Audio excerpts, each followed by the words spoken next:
Hello crafty people, it's Sharon here again, and I'm back today with another Halloween inspired card using the fabulous Woodware stamps and my Ohuhu marker pens. So this is the card we're going to aim to finish, and in it we're going to use some Distress Oxides to create a background.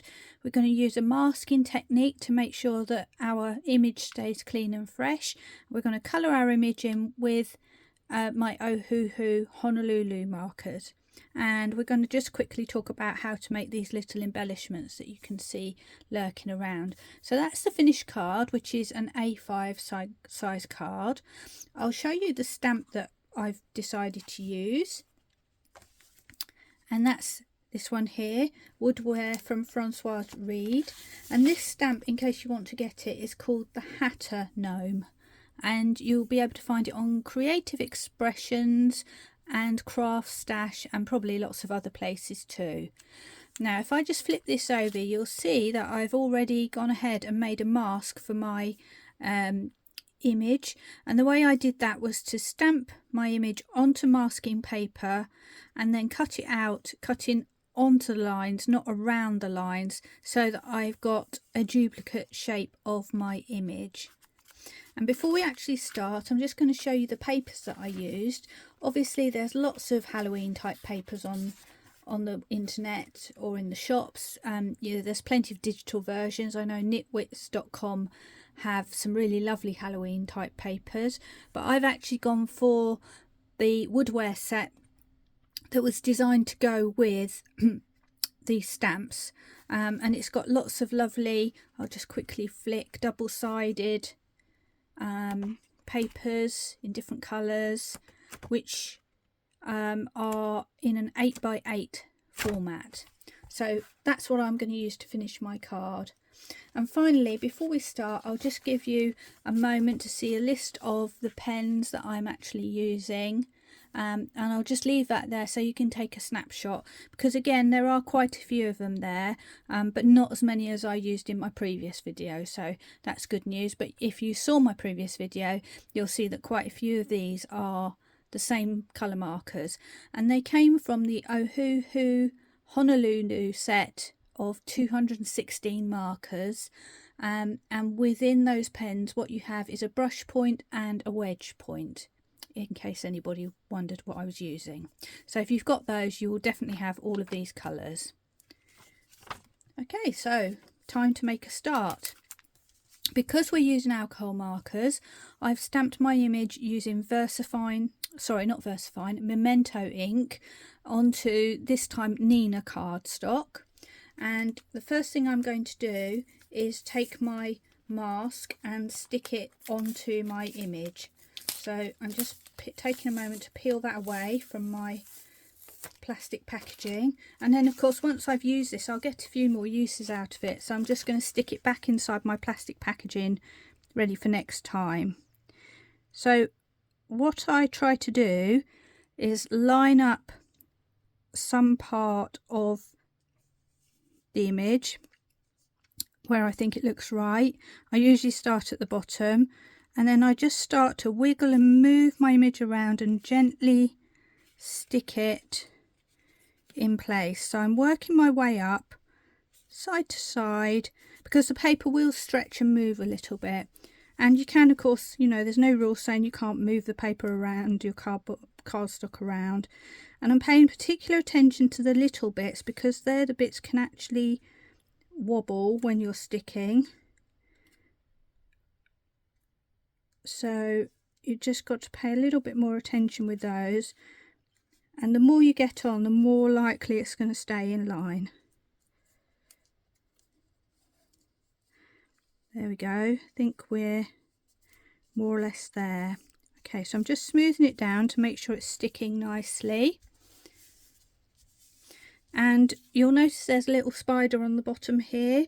I have decided not to mask that, because he's going to be a grey spider, and the background is also predominantly a grey or a black, so it doesn't really matter if we go over him a little bit. That's not going to do any harm, so it saved a little bit of fiddly cutting out really. So we are good to go, and for my background I'm going to be using Distress Oxide inks. Just bring them into focus.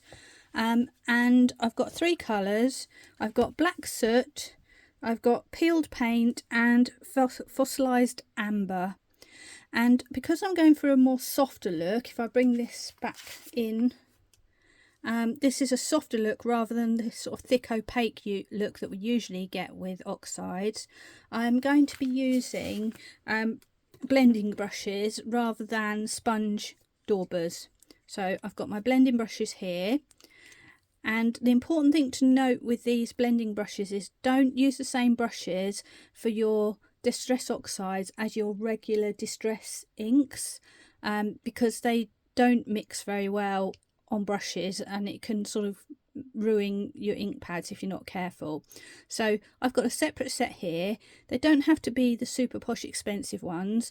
I picked up a bunch very inexpensively on Amazon. So if you just look for oval makeup brushes or oval craft brushes, you'll find something along these lines. So first thing I'm going to do, which is a bit different to the first card that I showed you, is I'm going to take a tiniest little bit of fossilised amber, and I need a scrap of card. So I'm just bringing in an old scrap that I've used for something else.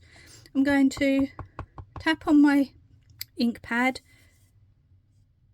and then just brush a bit off on my scrap, and I'm going to add some yellow around this candle. And the reason I tap off is because some of these ink pads have a stronger pigment than others.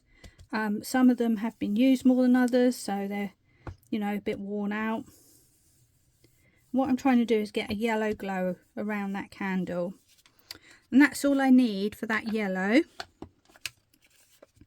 Now I'm going to move on to my black, and I'm going to kind of do the same thing. I'm going to tap on my ink pad, take a bit off, and I'm just going to start, and I'm not even putting any pressure on. I'm just holding far away and just starting to swirl around, leaving gaps because I want somewhere to put my green, so I'm not covering everything. As you can see, this is really quite quick to do, and it doesn't matter if it looks messy. I'm just trying to not go too much into that yellow area because I want to try and preserve it.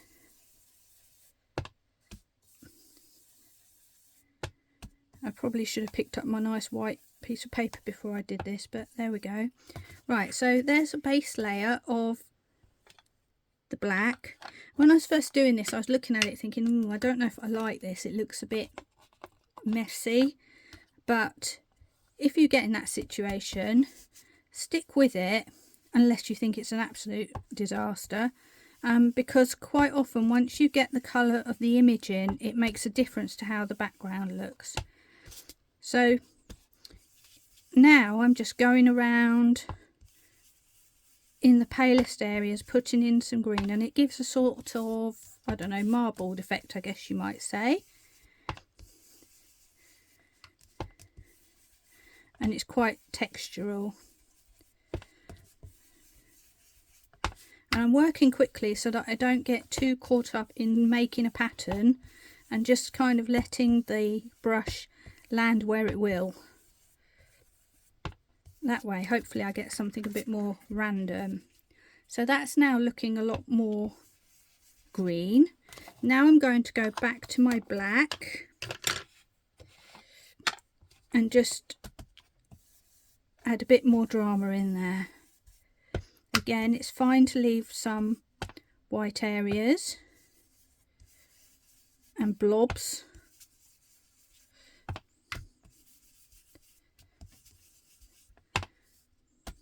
And sometimes as you've noticed, I'm forgetting to dab off, so I really am getting some blobs, but I'm not worrying about that. Just going with it.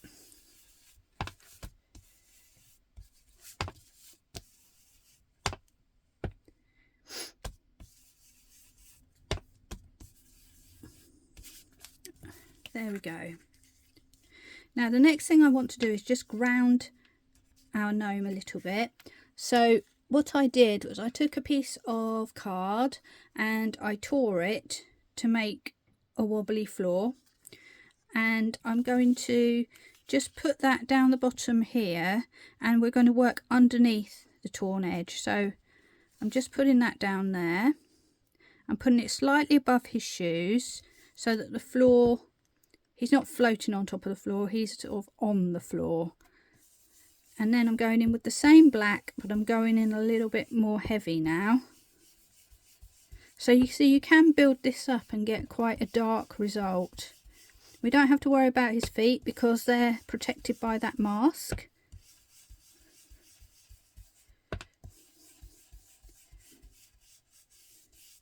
There we go.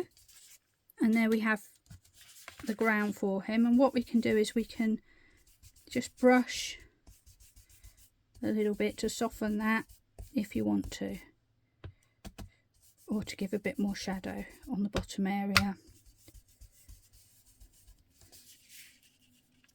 There we go. And then finally, for the background, as you can see, this is very quick to do. I wanted to get some black splatter on there just for a little bit more drama. So bringing in my water, and I used a black aqua pen, but you could use your Distress Oxide pad just by tapping it on your glass mat and picking up some of the ink from there, or anything else that you've got. Or sparkly gold would look nice if you've got something like the Gansai Tambis or something like that. Whatever makes you happy, really. So I'm taking my brush, I'm going to just put it in that ink there, and because I'm still protected by my mask, I can splatter away to my heart's content. And as you can see, that aqua pen gives quite an intense black.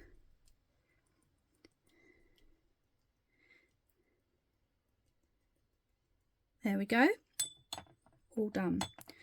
So that's my water out of the way.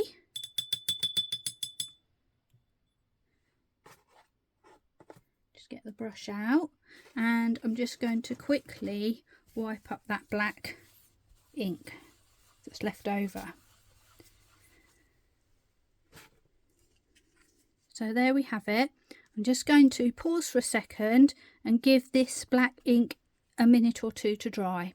Should only take a minute or two. So I'm back again now that I've allowed a minute or two for my ink splatters to dry off a bit. And now it's time to do the exciting bit, which is the peel and reveal, taking off this mask. So I'm going to find a little corner and just gently start to peel away my mask. And I'm not going to work against it too much. I'm kind of going to go into the corners and do it very gently so that I don't rip my mask, because probably I'll want to use it again one day. So the pumpkin is nice and big, so that paper's quite strong, and I'm just carefully lifting when I get to these tiny little bits.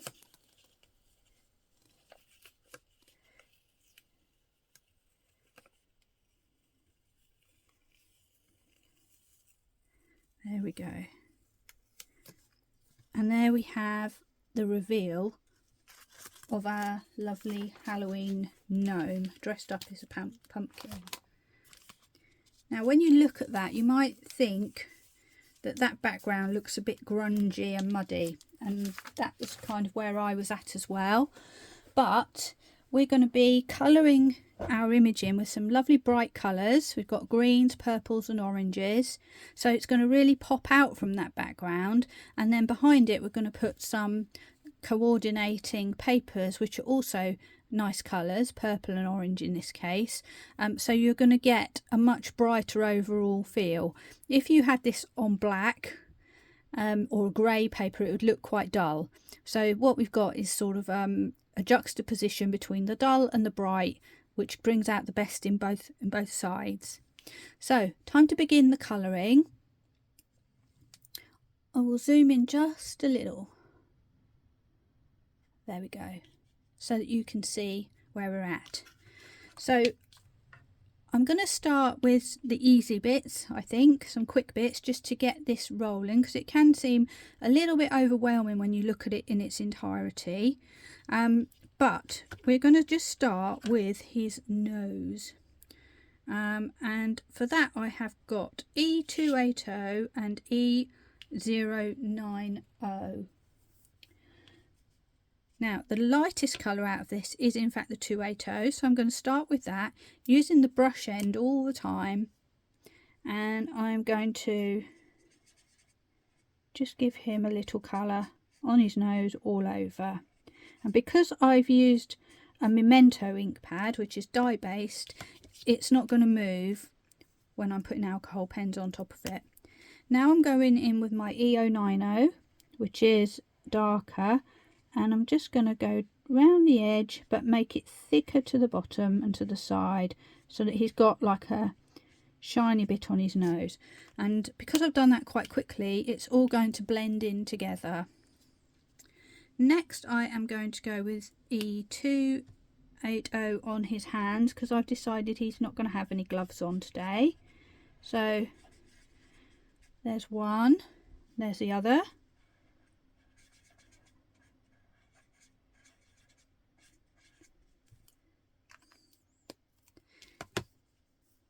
And I'm going to do a similar thing. I'm going to go in and in a sweeping motion just add some darkness and leave some pale in the middle. And in this case there's kind of spooky glowy light coming from all over the place, so I guess it doesn't really matter what you do, just as long as you get some contrast. And then I'm just adding in, now that the nose has dried a little bit, I just thought I'd add in a little bit more dark on the one side. Do the same down here, just to give an extra little depth of colour without doing too much effort. So that's his nose and hands dealt with. What shall we do next? Shall we do his moustache? So for his beard and moustache I am using BG050 and BG070, and this is very quick to do as well because it's lots of just basically flicking motions.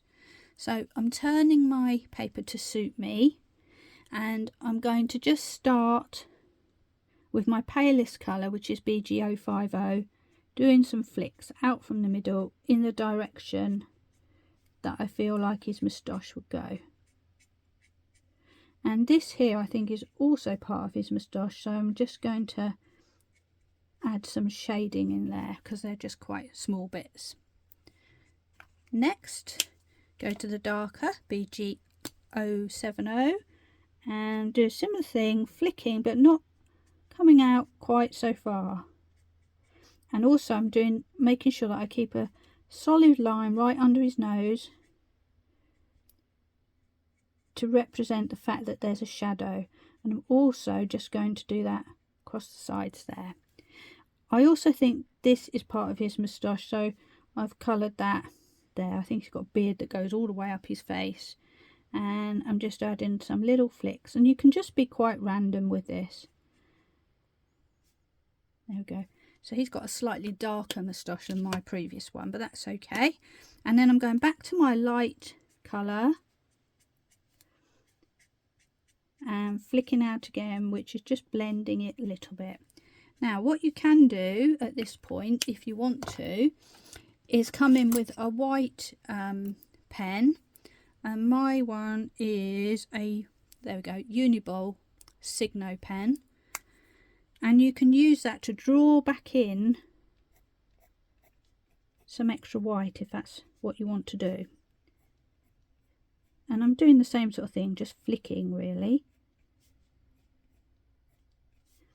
And you can put some highlights back in there if you want to. You can also do a cheeky little glow on his nose, just to add a little bit more fun. So we now have a moustache complete. Whilst I've got these two greys out, I'm just going to go in and quickly colour in the dark areas inside the pumpkin.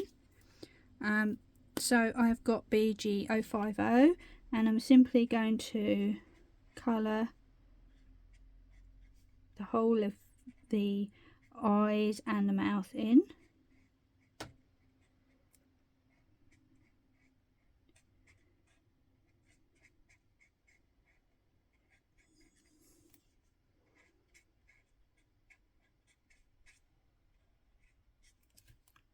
Then I'm going to go with my darker one, and I've gone up the top there where there's little dots that indicate that that's an area of shade. I am putting some shade in there, anywhere where I feel like it might look good, basically.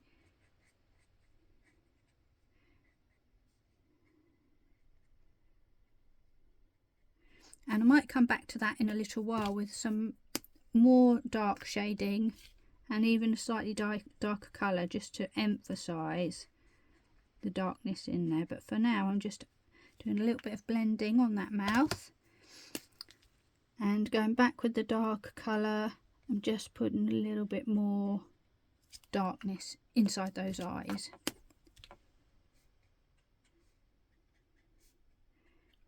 Just touching on the edges with my lighter colour just to get a little bit more blend in there. And we might as well also cover our little spider as well while we're here. So once again we will go with the BG070 this time, which is the darker grey, but in the case of our spider is going to be the lightest part of him. And then I have my CG pens. So I've got CG Roman numeral 2 with an 04, and the same thing with 07. So I'm going in with the 04,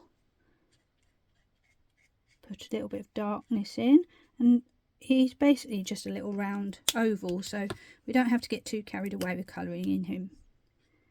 And there's my 07, just to give a final bit of dark shadow, and that will do for him. Just gives him a little bit of roundness and the idea that he sticks out from the background. So as you can see, even though we went over with the ink, it's not affecting him because he's a nice bold dark colour anyway. Right, what shall we do next? Let's get down to it with the pumpkin, shall we? So for this part of it, I am using 4 colours, and they are all from the Y range in these markers. I'm just going to take a second to grab them. So I have got Y1, which is a yellow. Then I've got Y4, which is more of a peachy, I don't know, light orangey colour. Y10, which is a more deep and intense orange colour, unlike what it looks like on the lid. And then finally I've got Y9, which is a yellowy brown colour, yellow ochre, which I'm going to use to create some shadow on my image. And because this pumpkin is pretty big, I'm going to do it section by section. So I take a look at it and I think, how, in my mind's eye, how can I split this into parts? And the first thing that I think I'll do, just to get in the swing, is to do this edge round here, because it's not too big and intimidating, and I can sort of practice on it and see how I want it to go. So that's sort of a segment of that pumpkin. So I've gone in with my Y1. Now I'm going to go with Y4, and I'm imagining that this pumpkin is darker up near his face, and there's going to be a bit of a glow as we get to the bit that's the most prominent. And all I'm doing is flicking in. And now I'm going to Y10 and doing the same thing, and then you can see, look how much more intense that colour is. Definitely nothing like the lid. There's the lid.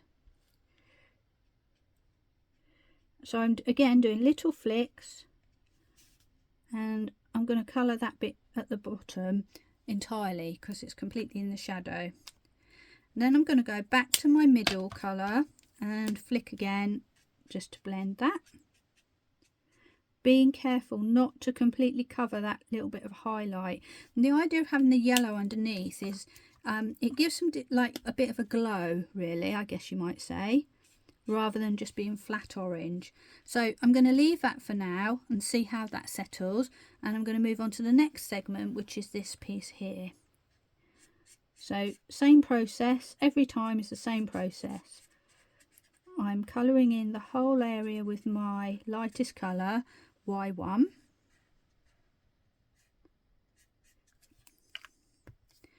Then onto my next colour, Y4, and flicking from the darker areas into the lighter areas. And I don't need to go all the way to where I think I need it to be at this stage.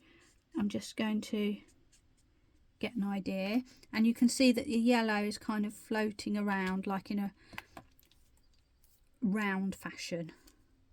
Now onto Y10, which is my darkest of the oranges, and doing the same thing. And I'm just being mindful of the fact that because his hand is there, that is going to create a bit of a shadow as well.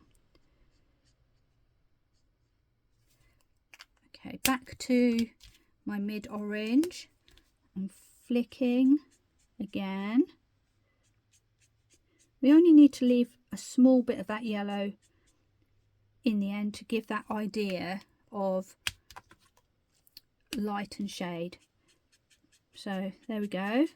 Might come back to that and flick a bit more orange in a minute.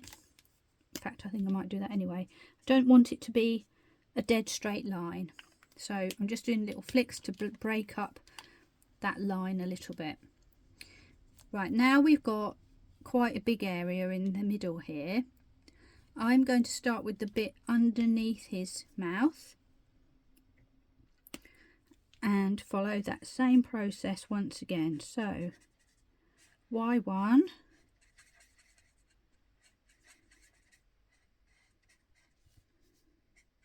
I'm going to sort of draw an imaginary line there, so I'm just dealing with that area. Y4, and I'm going to, most of the shadow is here, and the most prominent forward facing part of this particular segment is the bit by his mouth, so that's going to be my light area, but I might just add a little bit of shadow, but we'll leave that there for now. Then onto my Y10 and flicking again. I'm just holding the pen ever so lightly between my fingers so that I can actually make the most of that point there on the brush. There we go. Back to my mid colour. I'm just going to pull that through a little bit more.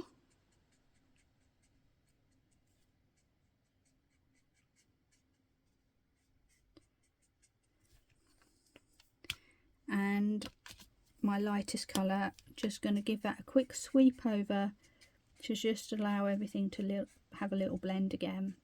And remember, once that's settled for a minute, we can come back and have another look at that, see if we want to change it.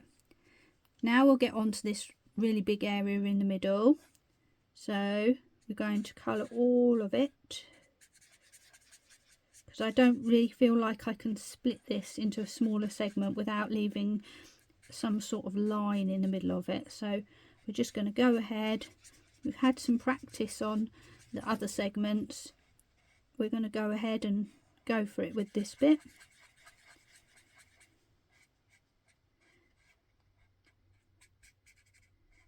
And we're going to follow the exact same process. So you might take a little bit more time. I just think you don't want to sit there watching me colour in a flat colour, so I'm moving a bit more faster perhaps than you might. So I think I'll start at the bottom. My line is going to come around here like this, of the glow. So I'm just starting to flick up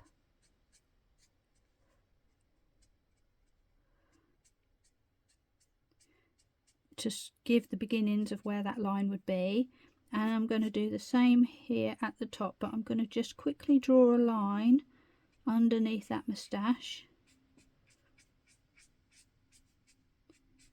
just to give me somewhere to start from. And you know, you can ad-lib with this a bit. You can leave a bit of glow around his eyes. Imagine there's a flickering fire somewhere and the light's constantly flicking and changing around. There we go. So now we're going on to the Y10, and once again follow the same process. So I am flicking and I'm barely touching. I'm not pressing, I'm just touching. And that's the good thing with these pens. They're so juicy and inky that, you know, just the slightest touch will deposit a nice amount of ink on your image, which is really nice because then you can really get the benefit of the point on that nib. So I've drawn very lightly a little line on around the top, just so that I don't have to go too near my precious moustache. And I'm drawing some flicks, following roughly the shape of the pumpkin, that roundness. So they're not straight flicks, they're just kind of going slightly curved. Now that I've done that, I'm going to go back with my mid colour, Y4, flick over, and what that does is that just softens the edges, so we haven't got such an obvious line. And I'm pulling just slightly more into that yellow area, you'll notice. And then back to the yellow, which is Y1, I'm going to just go around his eyes there, leave those there, so there's a little bit of that pumpkin, inside of the pumpkin almost sticking out. And just covering over that middle area. So I think that's the hardest bit to do. It's the most intimidating probably out of this whole project. And now we're on to some nice slim segments on the side there. So I'm just going to pause for a second and finish those off in exactly the same way as I did these, and then we'll come back and finish off our pumpkin with some darker shading so you can see how that goes. So I finished off the last segments, which are just here on the left, and what you'll notice is that my light area has gone round like this, but once it comes around here his hand is in the way, which would cast a shadow down here. So for those final two pieces I've made my light area just a little bit further down to keep the feeling of light shining on it and the roundness. But what I'm thinking is that where there is shadow, like under here, under his hands, and right at the bottom here under his belly, I feel like it needs to be a little bit darker. And that's why I brought in Y9, which is a browny colour, which is actually called yellow ochre. And this is where I'm going to add in just a touch of shadow. So with orange and things like that, warm colours, red, orange, brown works really well as a shadow. So I'm thinking certainly down here under his pumpkin belly, it's going to be very dark. So I am just adding some little flicks, and you hardly have to do any, just tiniest little amount to give that impression of a little bit of darkness down there. I'm also going to go round his hand, under his thumb, like that. Round that hand, a little bit in the corner there, just anything that I see that I think, oh yeah, that would be a little bit dark. And so I'm going to just add a little bit where all these things are. So this is part of his cape in my world. Some people do them as part of his moustache, but I made it part of his cape. Just drawing a very light line under there. And and then we have a little bit of darkness and shadow on our pumpkin, which makes a world of difference. Now if it's bothering you that it's a little bit solid, you can just touch in with your darkest orange, and that would just give it a little bit of a blend, just a touch of blend, but you don't want to wash it out completely. There we go. So I'm quite happy with that. Meanwhile, I'm now looking at my facial features, and I feel like that might just need a little bit more oomph. So I'm going to go in with a slightly darker colour, which in this case is CG Roman numeral 207, and I'm just going to very lightly touch in a little bit, just to give the idea of a little bit of depth just here and there. And I'm really just touching it so lightly, it's barely on the paper. There we go. Oh, and his nose. So I just added a little bit of extra depth because I felt like we needed that now that we've added that bright colour all around it. And I've gone back to my BG070 and just blend out if you want to, just on those eyes and maybe on that nose. Okay, so that's the biggest, what I would think is the hardest area to do.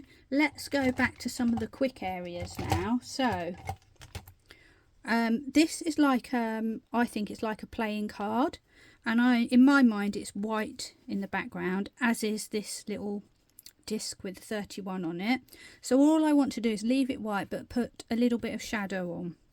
So for that I've got my BG050, which is my lightest grey, and I'm just going in like this and just drawing in a little bit of shadow. And I'm going to do the same on this, and I'm not going right up to the edge. It's almost like as if it's got a little bit of sparkle on the edges. I've done a little swipe around here and a tiny little dash there. And with the darker colour, BG070, I'm just going to put the tiniest little indication there, a little backward L shape, tiny little bit of a swipe there and a little swipe there, just to add shadow and dimension once again. So, are you ready to move on to the hat? Let's have a little look and see. Now, before we do, I've just noticed there's this little bit here, which I think is kind of like his moustache or something sweeping around and blowing in the wind. So I am going to use my BG050 quickly just to put a few swipes in there. And a little bit in there.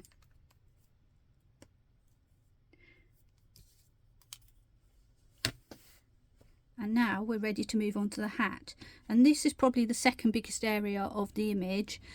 So what I'm going to do again is break it down into segments, and I'm just going to get my colours out ready. So I've got my BG050 as my highlight colour, and then I've got my CG Roman numeral 4, 7 and 9, which are my shades of grey. We're making a black hat, but nothing is ever totally black. So we're using shades of grey to give that impression of blackness. So we're going to start with the brim of the hat, and I'm going to go in with BG050, my lightest colour, and just give it a little colour all over. And whilst I'm doing this, I'm thinking about where would I have the light on this area, and I think it would kind of be at the top end of the brim and more prominent around where his nose is, because it's all sort of sticking out. So now I'm going my next colour, which is CG04, and I am thinking this is going to be the darkest area, and then it's going to work its way up, and this side area is going to be dark as well, and I'm just going to bring it up a little bit more. Now this is more of a sweeping motion rather than a flick, because this is a smooth item, So I want to give the impression of a smooth transition of colour. Now I'm going with CG07, which is darker again, and following the same process, but just touching a little bit more lightly. And again, blocking in more at the sides. Now I'm going to go back to CG04 and just blend that a bit more. And as you can see, I'm coming up a little bit higher, coming in a little bit more. And then back to my light colour. Just drawing along to blend that line over there. So that's looking kind of blackish, but I have got my CG09, which is a really dark grey, and I'm going to just add bits of that just to give that extra little bit. And I might need to just blend that back because that is quite strong. Because I'm working quite quickly, this is all merging and blending as we're going along. So I'm going to leave that there for now. And now we have the appearance of the brim of his hat as if the light is shining on it up here. Next area, I'm going to go up to the top of the hat. And because we've got this sort of playing card thing here and these lines, we've got a convenient little segment to work on and another segment there. So I'm going to start with this small one where the button is first, and I'm going to use my BG050 once again to give a nice coating around the area, just being careful to draw around anything that I don't want to get covered. There we go. Now CG004, and in this scenario I feel like the hat is curving around, so the light is going to be somewhere in the middle here. So I think most of this bit will actually be in darkness, so I am going to colour, and this time I'm kind of flicking it right the way to the edge almost. There we are. So there's only the tiniest bit of that original colour still remaining. Then onto my 07, and I am flicking again now because I don't want a dead straight line. I want to get the feeling of almost a satiny shine that's gradually changing in the light. And onto my 09, and that's going to be only reserved for my very darkest areas, which is right at the edge here, and also shadow cast by the hat band. And again, because that's quite dramatic, I'm just going to go back over that with my 07, working backwards 04, and then there's that tiny little bit of highlight left, so just going to blend that as well. So that's part one. Now we're going to deal with this side, so following the exact same process again, still with my lightest colour in my hand, which is BG050, going carefully around anything that I want to keep separate, and remembering that the light is going to be more at this front portion because it's the most prominent, would be the most sticking forward if this was 3D. So I'm going to put my darkest here and work my way in. So we're going to CG04,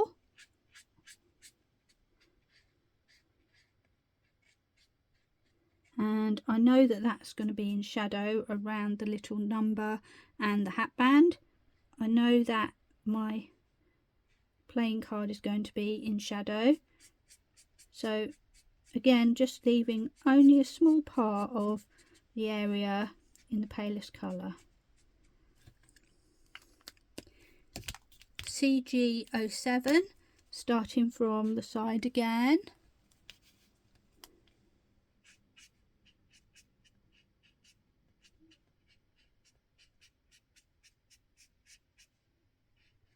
and keeping that bottom area nice and dark.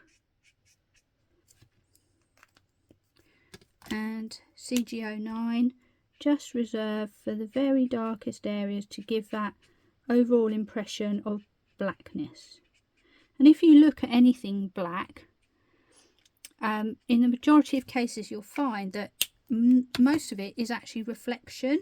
So there are a lot of light colours within anything black where the light's literally reflecting off it. And that's why we use different shades of grey to give that feeling. So we're not just looking at something that's a flat black, we're looking at something that's got light and shade. And what I've been doing is just working backwards over my colours in the same way, just to blend back everything. And now I'm finally going in with my lightest colour, and I'm just thinking I just need to put a little bit of shadow around the top of the card here because it's in front. And there we have the hat. So you can see that we started off with a real pale grey, but in the end there's only just a little tiny bit, like the size of my fingernail, that's still there. And we'll go down and do the boots because they're also black, just while we're doing the same thing.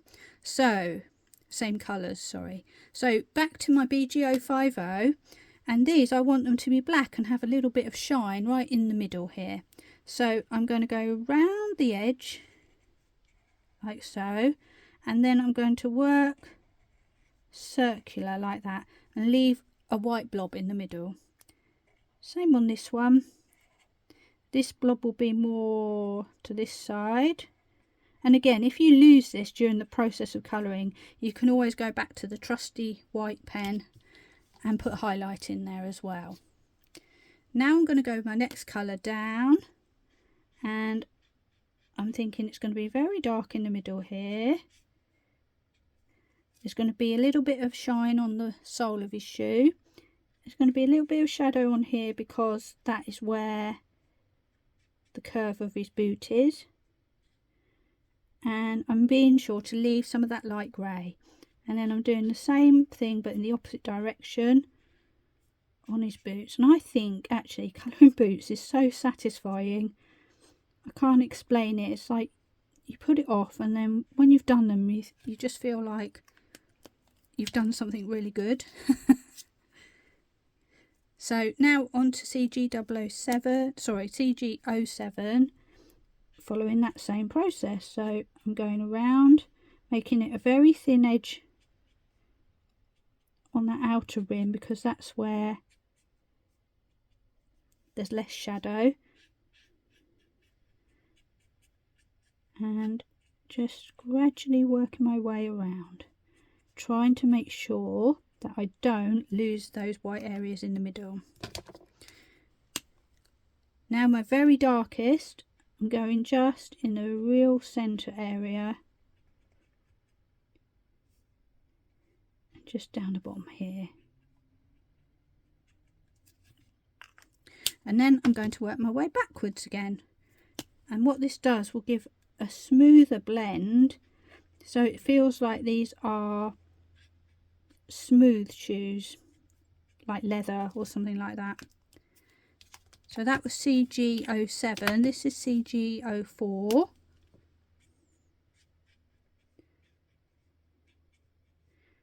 It only takes a second. I need to be careful here before I lose every light area. And then I'm going back to my BG050, and I am colouring around the edges. This time I'm going a little bit of pressure so that I get a fair amount of ink down, and what will happen is that will all start to merge, and if I feel like I've overdone it a bit with my white areas, this is the time to colour, to bring that in a little bit. I feel like on this one there's a bit of a point which I don't really want, so I'm going in with one of my darker colours, which is CG04, just to round that off a little bit, and then just touch in with my lightest colour, which will soften it again. So there's his boots all done, and you can see there's a little bit of shine coming from either side. Now everything else that's left is much easier. So we've done all the hard bits now. Let's go on to something a bit more colourful and go with our green parts now. So for the green I have GY6, GY4, oops, and GY3. There we go. Sorry, I forgot how close up this was. There we go. So this is quite fun. Actually, I'm changing my mind. I don't want GY6. I'll tell you about that later. Just so it's even more simple. Two colours, GY4, GY3. GY4 being the lightest in this case. So I'm going to colour the button first, and it's very similar to this number 31 here, in that, except that we're just going to give a complete coating of colour on there initially. And I'm just going to leave that to just dry for a second because I don't want it to blend too softly. I'm going to go in and put my little sort of C shape and reverse little flick on here, but I want it to stand out a little bit more. And while that's doing that, I'm going to start colouring his stripy tights or trousers. So same thing, I'm just going to go in and colour the stripes, alternate stripes. If you wanted him to look really kooky, you could do swap between one leg and the other, so it would be green, green, green, green, like that. Or you can have him that his tights are identical on both sides. There we go. Now that this has had a moment to dry, I'm going to go with my GY3 and I'm just going to flick around. And because this is a brush pen, you can start light and press and make a varied shape. And that is all we needed to do for that one. For his tights, we're imagining that his legs are round, so the darkest areas would be on the sides and in the middle here. So very simply, all I'm doing is touching in at the sides with my dark colour. Down where his shoes are, I'm drawing a line because there would be some shadow from his boots. And I'm touching in there, and I'm actually going to draw under the pumpkin as well because there would be more shadow, and touching in the middle there. And again, clues of shadow are given by the little dots that you see. So that's that part done. And then I'm just going to touch the edges of that dark colour with my lighter colour just to give a little bit of a blend. So that's the green part of his tights done. And then I've just put like a green highlight on this sort of cape. So again, just following the same process as for the tights. So drawing in with my light colour and going in with my dark colour, thinking about where the dark areas would be and where the light bits would be due to the fold of the material in this case. And touching the edges, literally just touching. That's why I love brush nibs, because you can just touch and the ink will just go there. And that is all of the green. Let's take a minute to move on to our candle, which is why I got out my GY6 initially. It's actually like a pale yellow colour. So what I'm going to do is colour my candle flame, and I'm going to flick to give some yellowy wax on my candle. Then for my main flame, I'm going to go back to my Y1, which is a darker yellow, and I'm going to add a little bit of intensity in the middle. But my candle, I'm going to go to BG050, which is grey, and I'm just going to do some swipes down so it looks almost like as if there's some wax coming down. And that's my candle done. Now you'll notice that we've got a little bit of a gap here because when I cut my mask out, I couldn't really cut into that tiny little spindle there without breaking it. So what I'm going to do just to disguise that is I'm just going to go in with my GY1 and just fill in that gap. And you can do a similar thing with any gaps that you might see that your mask has left around the edge of your image. In these cases, they're so tiny, I don't know that I would actually bother, but I might get like a little grey graphite pencil. Oh, I've got one here, so I will. And just add very lightly a little bit of grey pencil, just to take away that white edge. And I'm doing it really lightly, so you wouldn't even really know. And that kind of moulds in with the grey. And I'm even going to do it where I put that little yellow area, just to dull that down a little bit.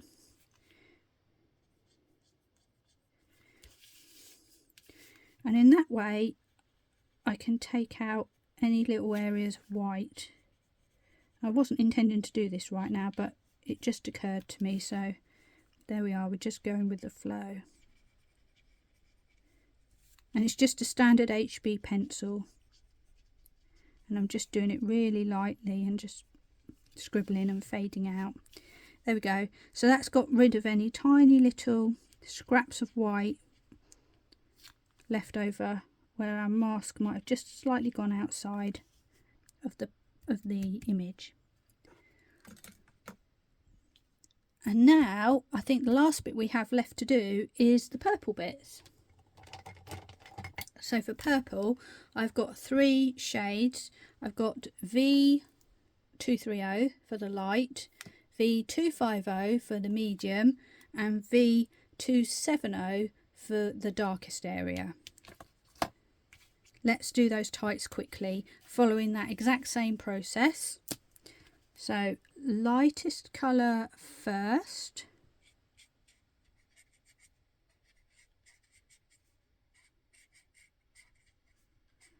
Colouring in all those areas. I'm going to go with my mid colour and just touching from the side. And because these colours are sort of more close together and the dark one is really quite intense, I felt like I needed a blend of 3 in this case. I didn't think I could blend straight from the darkest to the lightest, because as you'll see in a moment with this purple, it's really quite dark and intense.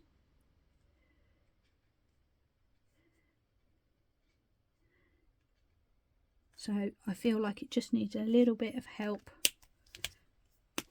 to work its way towards the light there. So I'm working backwards. This is my mid colour. Finally my light colour.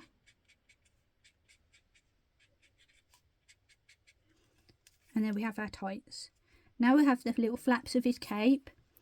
Again, quite quick to do. Lightest colour first. Because they're quite small areas, I'm just going to do both at the same time. And I feel like the dark areas would be exactly where these dots are, because of the shadow cast by the pumpkin and his belly. So I'm sweeping in from the darkest area and going outwards. And I want this cape to look fairly dark, so there's not going to be a lot of the light colour left. Now the darkest colour, sweeping in from the edges again, flicking or drawing a line, whatever makes you feel comfortable. Back to my mid colour.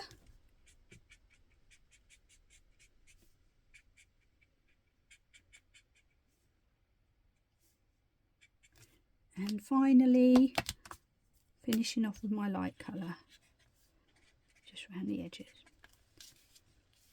So the base of his cape is done. Then we'll move up again with the light colour. We're going to do this sort of wobbly collar that he's got and sort of follow similar process to the tights. So colouring all those little bits in so I know where I'm at, and then I am adding some dark bits. Don't think it really matters too much what you do with these, really, just as long as you've got dark and highlight to give it that sort of flow. So I'm just adding in some bits of dark. I'm being fairly, I don't know, casual about it, I guess you might say. Back to my medium.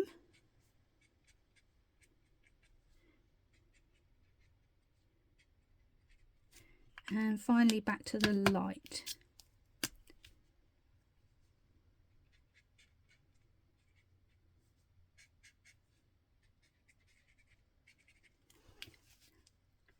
And there we have his cape. The heart, really quick to do. So again, I'm going to fill in with my lightest colour. I am going to add a little bit of shade and my darkest.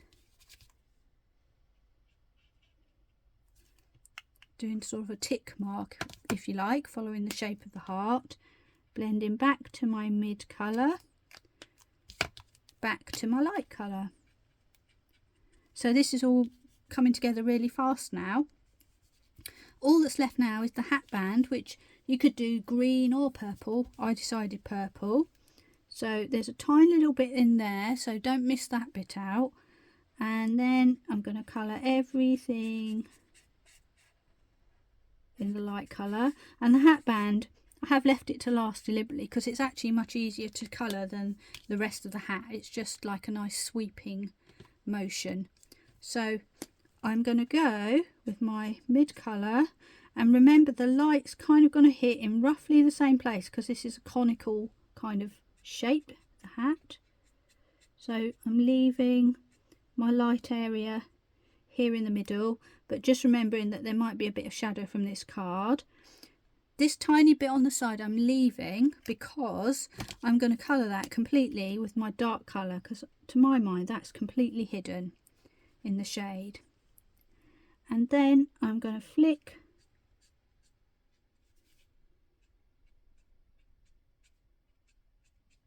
my way out.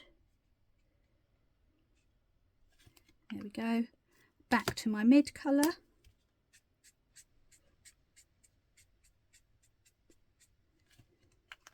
And finally back to my palest colour. There we have him, all coloured in and ready to go on my card. So I'm just going to bring in my card again to talk about how I finished him off. I cut this down to size because, as you can see, he's a bit to the right. Well, you probably can't because I need to zoom it out. Sorry.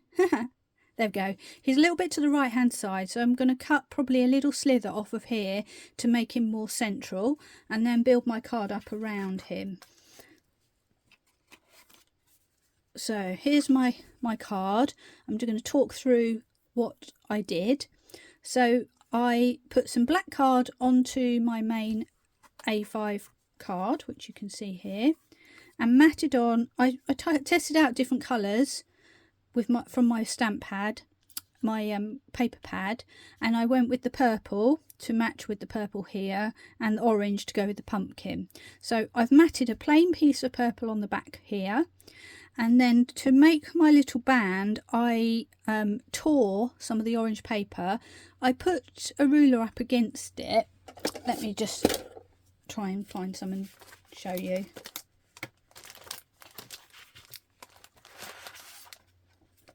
There we go. So this is actually the purple, but we'll give you the idea. So to make that tear, I put my ruler on there just to give me some guidance so I don't go completely off track. But I'm holding the I'm not tearing closely, I'm holding the paper loosely, pressing my ruler down, which does tend to slide a bit, and I'm just roughly gently pulling with a little bit of waving and wobbling like that.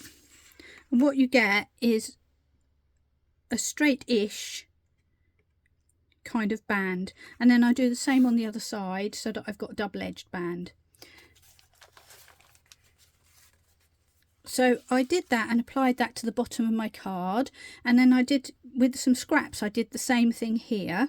But what I actually did was take my Distress Oxide ink pad, and on my bits of paper, obviously with my ink pad open, I swipe like this which leaves that sort of grungy look around the edge and helps to separate the orange from the purple, makes it stick out a bit.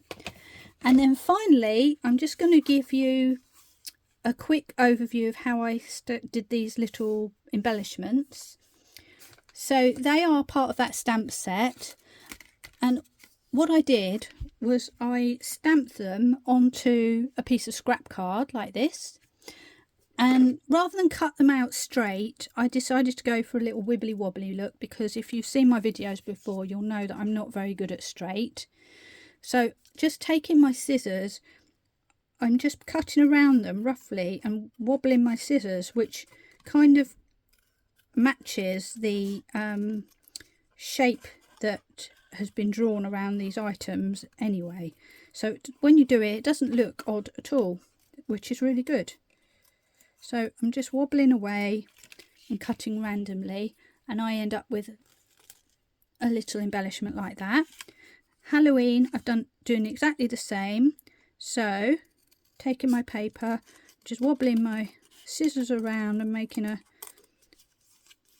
random sort of rough cut.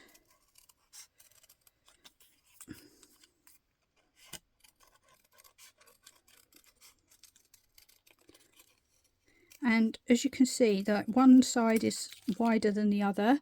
If I look at that, it's not a dead, perfect rectangle. And that's fine, because that works well with this kind of image. And then I wanted to make them stick out a little bit from my image. They look a bit, you just put them on like that, they look a bit, I don't know, as if they've been plonked on rather than part of the whole image. So I wanted to draw them into my image, and so I picked my darkest colour of purple, which is V270. And this is the beauty of these Honolulu pens. We've got the brush nib on the one side, which we've used for the colouring, but we've got a wedge nib on the other side, which looks like that. And that is brilliant for edging things like this. So what you're basically doing is holding onto your card and just dragging the wedge around the edges. And it doesn't matter if it bleeds or it's not even, because that just adds to the effect in this particular case. So as you can see, that has sort of bled a little bit in the corners where there's been more ink. It's not a dead straight line, but it just adds that little highlight, and when you put it against the white, you can suddenly see that sticks out.